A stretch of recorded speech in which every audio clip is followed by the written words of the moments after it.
Estamos de volta no programa Caminho da Luz, hoje conversando com o nosso querido amigo Laureano Santos, que está nos falando sobre a Bíblia. Você já falou alguma coisa, Laureano, sobre se a Bíblia realmente é a palavra de Deus? Alguns dizem que sim, outros dizem que não. Na sua visão de estudioso, explica para nós como é que acontece isso. A Bíblia é um livro que fala sobre Deus.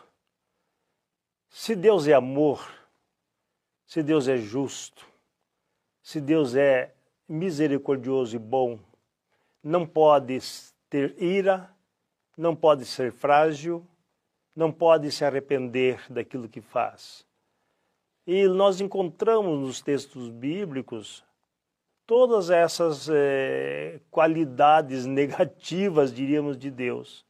Então a Bíblia fala sobre Deus e traz ensinamentos importantes.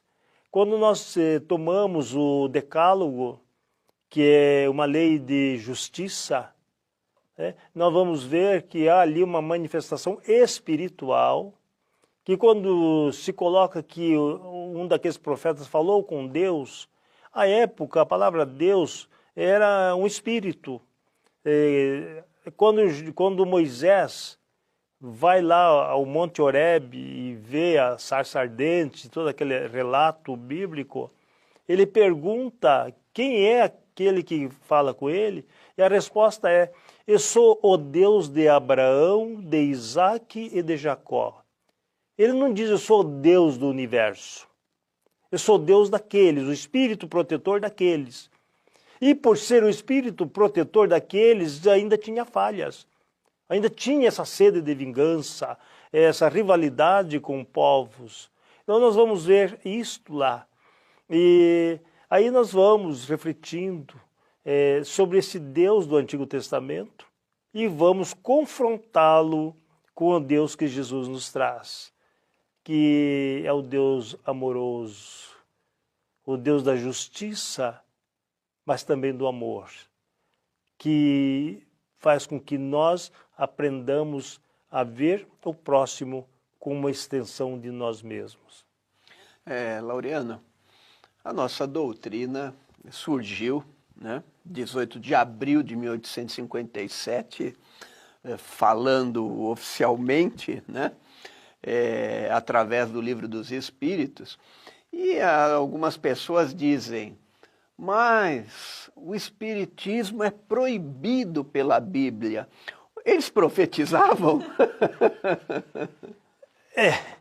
O Moisés, quando nós falamos de Moisés, geralmente, Moisés é o enviado de Deus e tal. Moisés era sanguinário, né? Ele, para fazer todo aquele percurso, ele não fez por amor, com fraternidade. Tanto é que relata-se na Bíblia que ao descer da península do Sinai, que as pessoas que ali ficaram teriam construído o bezerro de ouro para adoração, ele manda que se passe a fio de espada 3.000 daqueles. Mas é interessante que já havia o nepotismo, né? Que Arão, que era o líder, que ficou ali como líder, que era seu irmão, ele protegeu. E que foi quem autorizou a construir o bezerro de ouro. A esse ele protegeu. E mandou matar outros. Então, aí nós vamos vendo essa situação. E ele, ali no texto, em determinado momento, ele diz que as pessoas, quando entrarem na terra prometida, não façam como aqueles que lá viviam, que passavam sobre brasas, o fogo, que ouviam necromantes mesmo, e que consultavam os mortos. Então, entre outras coisas, consultar os mortos, que segundo o Severino Celestino, a tradução é exigir a presença dos mortos, que é uma diferença muito grande. Então, isto é o que nós vamos encontrar. Aí nós ainda vemos que algumas traduções falam não consultar médium espírita. Quer dizer, não havia à época a palavra médium, antes de Cristo. Não havia a palavra médium, nem tampouco espírita. Aí diz assim, mas não havia mediunidade? Isto sim, como faculdade, mas não havia esse neologismo médium, nem espírita e nem espiritismo. Laureano, fala um pouquinho pra gente o Evangelho segundo o Espiritismo, todos que estão em casa certamente conhecem. Abre lá o primeiro capítulo, não vim destruir a lei. Não por acaso deve ter sido o primeiro capítulo escolhido para estar ali, né, segundo a codificação. O que Jesus quis dizer para a gente com isso? Jesus quis dizer que ele veio dar sequência a um processo de evolução moral. Não vim destruir a lei. Que lei? A lei de justiça, que está contido no Decálogo, né, os 10 mandamentos, que é a não adoração a ídolos, a imagens, nem que está no céu, nem na terra, nem embaixo d'água, que é ter um único Deus, tá? E não matar, não roubar, não cometer adultério, não levantar falsos testemunhos, tal. Então, essa é uma lei de justiça, que na verdade é a lei do não. Mas ele traz uma outra lei, que é a lei do sim, é a lei da ação. Faça isso, ame, atenda ao seu semelhante, seja fraterno, solidário, que construa a sua vida futura. Então, ele não veio destruir, e nem os profetas, que são as revelações. Lá no Antigo Testamento nós encontramos os profetas de hoje, antigamente eram chamados videntes. E nós poderíamos hoje dizer, e os médios de hoje, antigamente eram chamados profetas. Porque profeta não é o que prevê o futuro. Profeta é o que serve de intermediário para as revelações, que é o exercício da mediunidade. É interessante quando você comentou há pouco dessa proibição na Bíblia para não consultar os espíritas ou o espiritismo. As traduções mais recentes, evidentemente, as edições, melhor dizendo, que introduziram, que enxertaram essas novidades aí, não é? Agora, o que é mais interessante é que não há questionamento por algumas pessoas que estudam a Bíblia, não há um questionamento de se perguntar por que as Bíblias mais atuais constam essas informações e aquelas mais antigas não. Esse questionamento que o espírita, ele coloca, que o espírita é um questionador. Você concorda que o espírita é um questionador e acha que deve ser mesmo? É porque a doutrina espírita enfatiza com evidência o livre-arbítrio. Então, precisamos pensar nisto, a liberdade da busca. Então, é dissecar, tá, para poder ter realmente a fé raciocinada. Então, quando nós vimos lá alguma coisa, vamos ver a fundo, vamos buscar.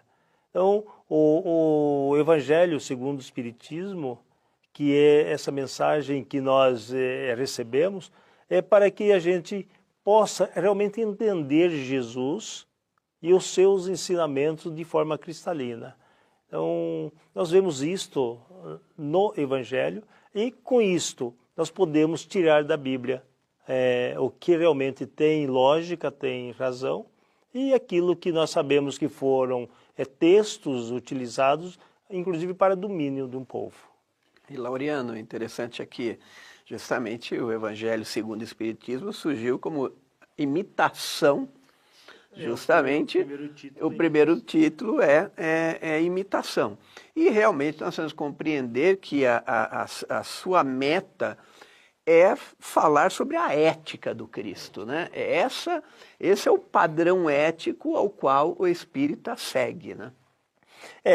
Na introdução do Evangelho fala que nós poderíamos discutir a vida de Jesus, os atos, os milagres, né, entre aspas e tal.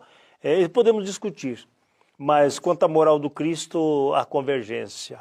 Então, o Cristo para nós, que não morreu por nós, tá? O Cristo viveu por nós. Ele deu a vida por nós. É um equívoco nesta colocação. E Jesus morreu para levar os nossos pecados. Logo, não somos pecadores. Vamos aprontar a vontade porque não há pecado mais. Não é isto. Jesus deu a vida, que quer dizer do nascimento à cruz. Todo um manancial de ensinamentos, falando e agindo. Dando exemplo da humildade e do amor. Então, esta é a vida que Ele nos deu. Foi morto por nós num crime hediondo. E com certeza alguns dos senhores estavam lá. Né? Não nós, né? Não nós.